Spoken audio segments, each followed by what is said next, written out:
formula does not change. When you boil something, liquid to a gas, same thing. Notice here, they're boiling water. These are water molecules, H2O. When I boil it, right, it's still H2O. It's just now the distance between the molecules has increased.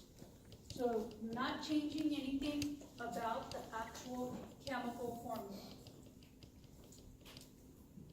So here are some examples. When you cut copper wire, right, to smaller pieces, it's still copper wire, it's just in smaller pieces. Perfume evaporating, same thing. Goes from a liquid to a gas. The molecules don't change. Butter melting, solid to a liquid. And then glass crackling or cracking in cold water is still glass, it's just now it's in tiny little pieces. So physical changes, you're not changing the actual chemical formula, the identity of the particular compound. Chemical is the opposite. Here you're changing the identity, the composition. So you can see that here you have an iron nail, iron, these are all the atoms. Now when it starts to rust, you'll notice that now you're producing something else, and that's called iron 3 oxide. Now here, notice this is completely different from that. This has something in between, that's oxygen, in between the actual iron atoms. So examples, sugar ferments to form alcohol, rusting of steel when you digest food. A way to look at this one is think of, okay, can you go backwards? A lot of times with a chemical reaction, you're not able to get back to the starting material. Physical, you're able to do that. If I have water, I can go back to ice by just freezing it, right? Here, I can condense it. I can do that.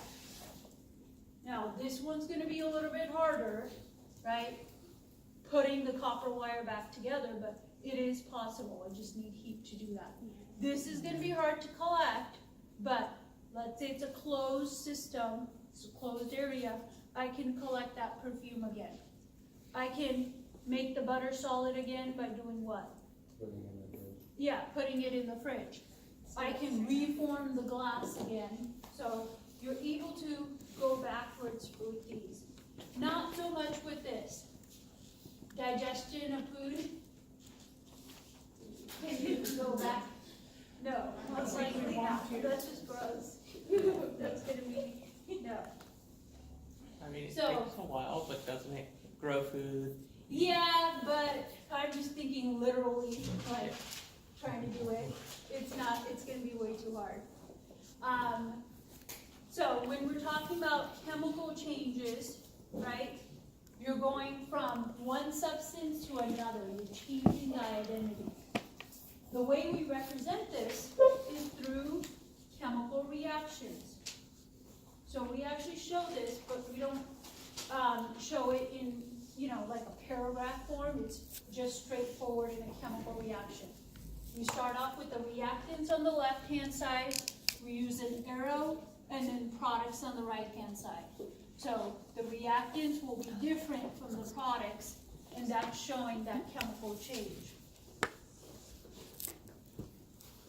Now, when you're doing this, one of the things you have to keep in mind, with the chemical change, you can have situations where physical changes are embedded into it. What I mean by that? When, let's say you're cooking an egg, right? You hard boil an egg. Starts off as what? Liquid. It's liquid, right? Then when you hard boil it, it turns into solid. Now, the thing about the egg is it is undergoing a physical change, but also a chemical. Because what you're doing is breaking the actual bonds between the proteins. Because can you go back? No, right? Yes. So how did you get a boil and to just Wait, so you said you're breaking down the chemical proteins, right, like the bonds? Yeah. So like the nutrition of an egg goes down if you boil it? Is that what it is? No, what it's doing is the proteins are in a conformation, so when you heat it up, all they do is kind of open up. But that works really well for us because it's gonna help in our digestion. Because now the proteins are in a way linear and not so rolled up into each other. So when it's linear, our body has an easier time breaking it up into amino acids and then using those to make our own proteins. So it's not necessarily putting that nutritional value down. I'm just trying to show you that you can have, in a chemical reaction, a physical change embedded into it. So don't think they're not related. They can be related with each other. So you can have that situation. Okay, let's see if you're able to do that. In this situation, what do you think? To something to a gas.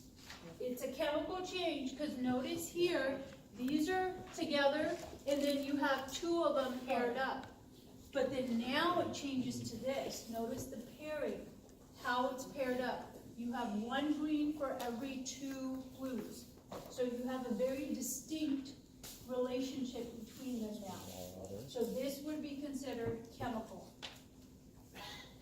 What about here? Physical, because they're still the same, just separate. Just Yeah. So notice here you can say this Was a kind of solid. resembles a solid. That's water. This, notice the distance could be a liquid, most likely a gas because the distance is really large. But notice the ratio between them. It's the same. For every one green, there's two blues. All I did was just expand the distance between them. What about this one? Dun, dun, dun. They kind of separated completely. Physical. It's a little bit of both. So this one is the They mystery. didn't change, the greens had a physical change, but it looks like the blues didn't change. Yeah, the blues, nothing happened. The green, all they did was they were close together and now they're separated. So most likely this would be considered a physical. Think of like mixing two things together. They were separated initially and now I just mixed them together. That's all. Okay. So chemical reactions, right? You're changing the identity of whatever you're looking at. It's gonna go from a reactant to a product. Now, we can actually separate out mixtures. We can do this in different ways. We're gonna talk about the two main ways. There is a third way, but these are the two main ways that's focused on the most. Now, when you have a mixture, there's two ways to separate out a mixture into its pure substances.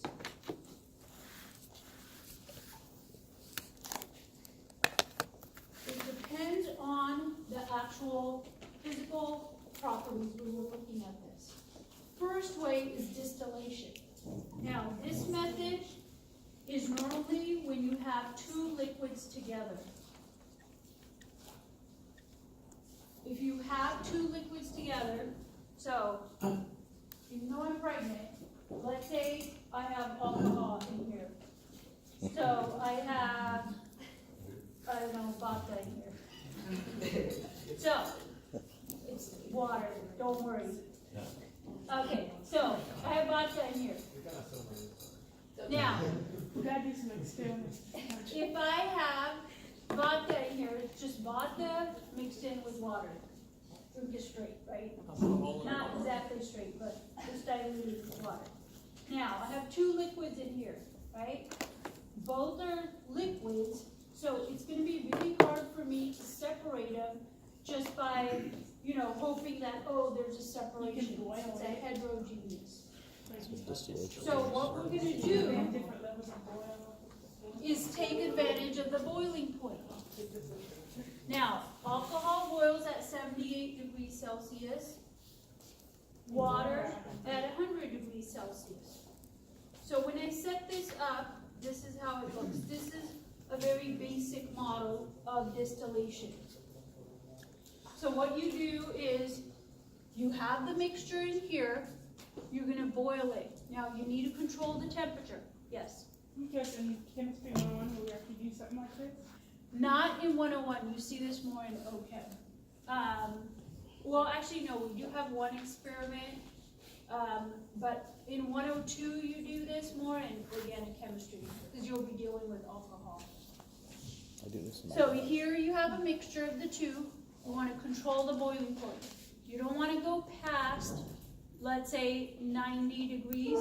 You just want to keep it at least 78 to 85 degrees. And then this is called a condenser. The way this works is, there's a tube within a tube. So it's a big tube, and then it has like an inner tube. In the outside of the tube, this part here, there's cold water running through it. The inner part is where the gas will run. Now, when you boil this mixture, the alcohol will evaporate. It's going to turn into a gas. The gas will go through a condenser and turn back into a liquid, because you have that cold water running through the tube. So you are able to collect this. And here is just saying the more volatile liquid will end up here. Anytime we use the word volatile, it means it evaporates really fast. So rubbing alcohol, acetone, nail polish remover are volatile liquids. So you have this set up here. When they talk about when you go to like the grocery store and you see like distilled water, it's purified water. All they did was boil the water, condense it, and then collect it. So any particles that are left on that side, and you have this here. Anytime you're talking about like alcohol, they'll say triple distilled. They go through this process 3 times.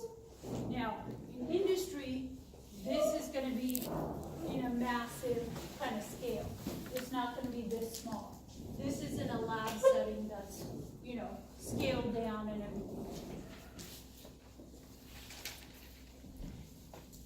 In 144, you actually do this, where we ferment apple juice over a span of 2 weeks, and then you're able to actually distill it.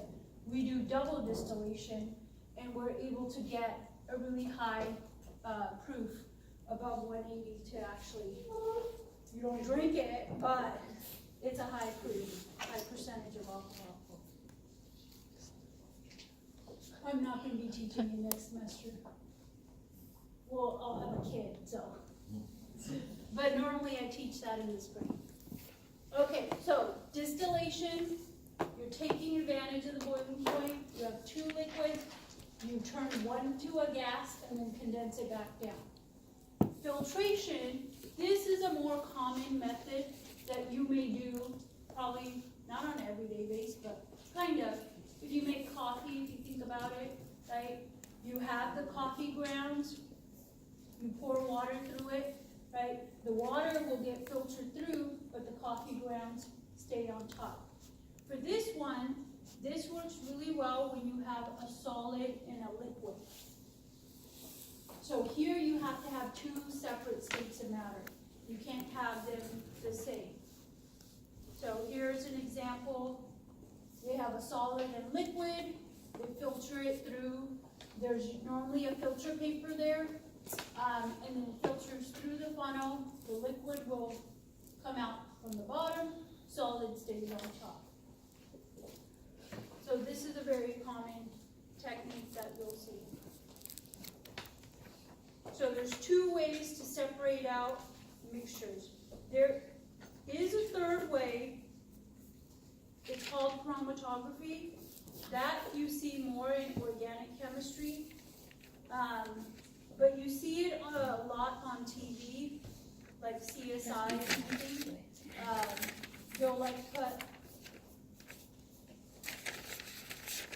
They'll put sample in like a machine, it'll spin it, and then bam, you get this table on a computer, and the scientist automatically knows in 2 seconds what the sample is.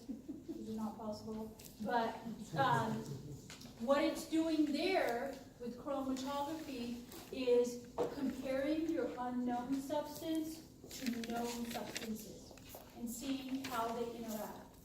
The way this works, it's kind of like a race, like a running race. What they do is they set up a lineup, a start line. They have known compounds that they insert, and then your unknown, your mystery one.